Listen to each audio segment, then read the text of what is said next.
സ്വന്തം സന്തോഷത്തെക്കാളും കൂടുതൽ അവരുടെ സന്തോഷം എന്നൊക്കെ വിചാരിച്ച് അവർക്ക് വേണ്ടിയിട്ട് ആത്മാർത്ഥമായിട്ട് എല്ലാം ചെയ്തു കൊടുക്കുന്ന ഒരുപാട് എഫേർട്സ് കൊടുക്കുമ്പോൾ അതിനൊന്നും യാതൊരു വാല്യൂം കാണാതെ എന്തെങ്കിലും ഒരു ചെറിയ തെറ്റുണ്ടായ അതിൽ കടിച്ചു തൂങ്ങി കംപ്ലീറ്റ് പ്രശ്നം ഉണ്ടാക്കുന്ന ആളുകൾ നോക്കണ്ട, ഇന്നും ഉണ്ട്.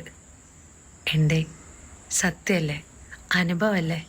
നിങ്ങൾ ചീത്ത കേൾക്കുമ്പോൾ, നിങ്ങളെ കുത്തി വേദനിപ്പിക്കുമ്പോൾ നിങ്ങൾക്ക് തോന്നിയിട്ടില്ലേ എന്തെല്ലാം ഞാൻ ചെയ്തിട്ടും ഈ ഒരു കാര്യം ഞാൻ മനഃപൂർവ്വമല്ല, മറന്നുപോയതാ, അല്ലെങ്കിൽ എനിക്ക് സാധിക്കാത്തൊരു കാരണം കൊണ്ടാ.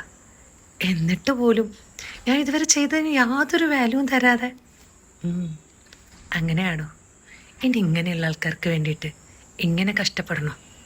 സ്വയം അവനവന് വേണ്ടി ജീവിക്കേ. മനസ്സിലായോ? നമുക്ക് നമ്മളെ തന്നെ ഇഷ്ടപ്പെടാൻ സാധിച്ചാൽ കുറച്ചെങ്കിലും ഒരു സമാധാനം ഉണ്ടാവും. ഒന്നുമില്ലെങ്കിൽ സ്വയം നമുക്ക് കുത്തി നോക്കില്ലല്ലോ.